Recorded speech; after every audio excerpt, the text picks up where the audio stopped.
So then, welcome back to the 90s Rewinds. Me, Paul Jenkins, with you here on 104.7 Rossendale Radio. And I'm very, very pleased this evening to be able to introduce Peter Hooton, which, of course, you will know him as lead singer of The Farm. Good evening, Peter. How are you doing? Good evening, Paul. I'm very well. Thank you very much. And you're joining us from sunny Liverpool, I'm assuming. Yeah, the sun's cracking the flags. We've just got to the Champions League final, so everything's great. Everybody's smiling at the moment. I'm seeing a lot of red books behind you. I'm assuming that this is very much your die in the cast red side of Liverpool, yeah? Yeah, I've written a couple of books on Liverpool, you see, so they're all the ones I copied out of. Now, I mean, obviously, Liverpool's got a proud musical history, but, you know, when we talk about The Farm, we're talking about, you know, my really sort of introduction to music at the start of the 90s. I'll put this on the table now. Groovy Train is in my, you know, somebody made me sit down and write my list of top 10 tracks at some point or other. Groovy Train's very much in there. What do you think it was that you managed to do with The Farm that kind of grabbed the attention of everybody at that time? We just got someone with a shed load of money behind us. I mean, we've been writing those type of songs for a few years, you know, but we'd never been able to compete. We'd always regard ourselves as an indie band. And we would always, you know, sending stuff off to the NMA, the Melody making the sounds when they were all active, you know, and, you know, not getting much attention, a little bit, but we were getting lots of attention of people like Suggs and Paul Hooton from the House Martins, and also John Peel and Janice Long. So that kept us going in many respects in the late 80s. But then we set our own label up because we were nearly signed to a major on several occasions. And I don't know whether it was because I went down to meet them and they thought I was too bolshy or whatever. But I remember Paul Weller's publisher invited me down, you know, and we agreed a deal. And then I said, "Oh, by the way, what about the expenses for coming down today?" And he was like an old East End type publisher, you know, and he was throwing grapes up in the air and catching them in his mouth and going, "You're saying that to me, Morrison Leahy, the publisher, you're trying for," you know, and so on. We never signed with them in the end, you know, but there was always like near misses, you know, but we thought we'd do it ourselves, and we got somebody who's willing to put a lot of money into us, you know, so we could compete with the major indies. But we were a purely independent label, you see. We were distributed by Pinnacle. We never had major distribution. And what happened is the popularity of the songs in 1990 took everyone by surprise. So we were just trying to catch up with demand. I remember with Stepping Stone, we only released that on 12-inch vinyl. And Suggs on the Friday and Saturday of the release week was having to go around to cool record shops in London in his car with all the 12 inches in the back. Excellent. You managed to turn the lead singer of one of the best ska bands we've ever had into basically a delivery guy. Yeah, well, he was the producer, you see. So it was during a period where Madness hadn't reformed. You're probably thinking, you know, he was going into production, and he produced Stepping Stone. And when you hear Stepping Stone, when you still hear it now, it's still a club classic, you know. And we were a bit naive in a way. We were trying to be too purist, you know. We're only releasing 12-inch vinyl. That's all that matters, you know. So, but we got a midweek chart position of in the top 40, and then all the experts were saying, well, if you don't have 7 inches, you don't have cassettes. Remember them? And CDs, you'll never keep in the top 40 with just 12-inch vinyl. So we decided when we released Groovy Train that we were going to release on all formats, you know, and that's why it became such a massive song, I think. It was, and that album Spartacus charted at number 1. You have a gold album there, and of course on that album as well, All Together Now.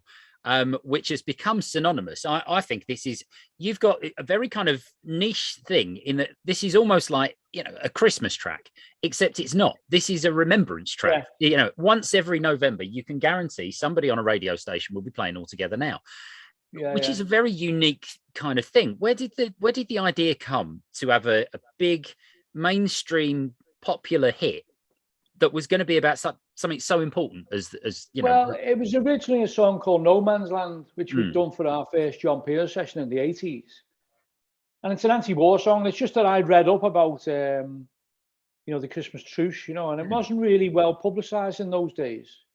I mean, I think everyone knows about it now, you know, but in those days, it wasn't really well publicized. And I wrote the lyrics to it called No Man's Land.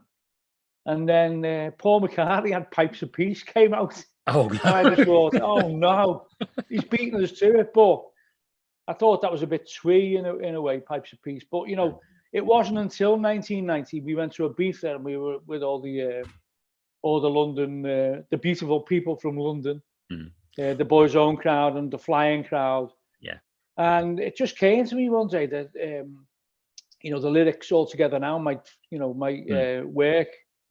Our guitarist had always said we should use the wool advert for No Man's Land. And when he said the wool advert, Pachelbel's Cannon had been used on an advert for wool. Oh, right. In I don't know when it was, but it was back in the day, probably the 70s. And he said he thinks that would fit perfectly with the lyrics for an anti-war song, you know.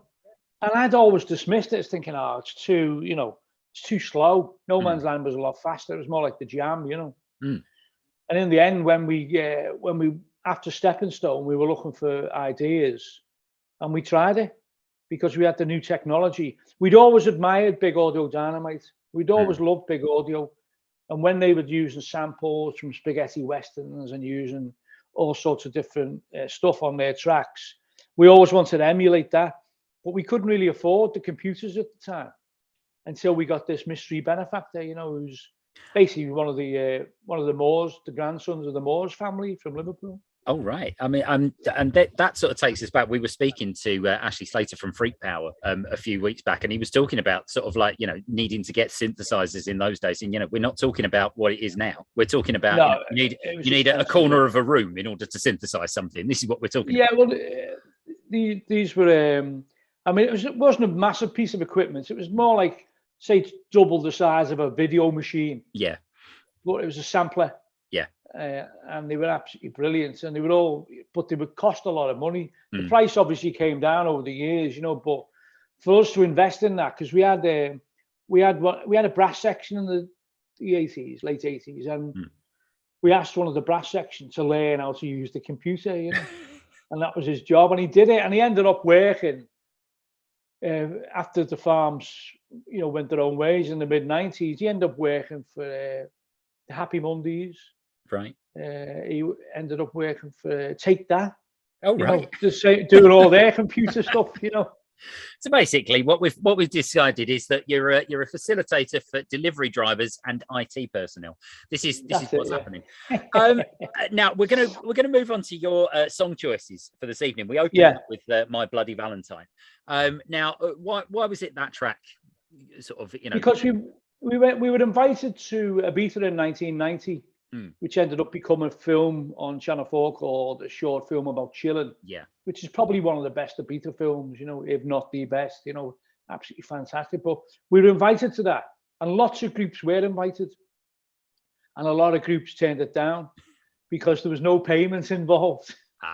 And we decided to go. I think we went, 808 State and a couple of others went. But this track, you know, My Bloody Valentine Soon, chose that because it was that and Saint Etienne, Love, Break Your Heart. Those were the two tracks which stood out.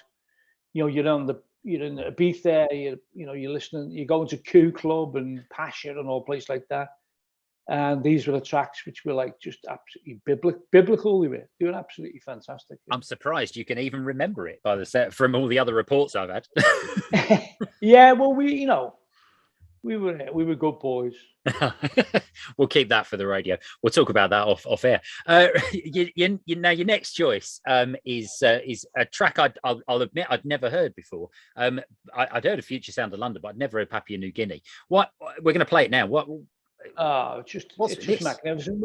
If I have a DJ, I always throw this on because it's futuristic. Mm. It was like there was a feeling of optimism of, you know, the boundaries were getting broken down, you know, and anything can happen. And listening to that sound, it was like from another world, you know, and like you just thought, you know, technology and electronic beats, and you know, it just blew my mind when I heard it, you know, and I just thought, you know, it's not that well known a track. Obviously, it was well known in clubland and in those circles, but it's not that well known a track, and I just, even to this day, it sounds futuristic.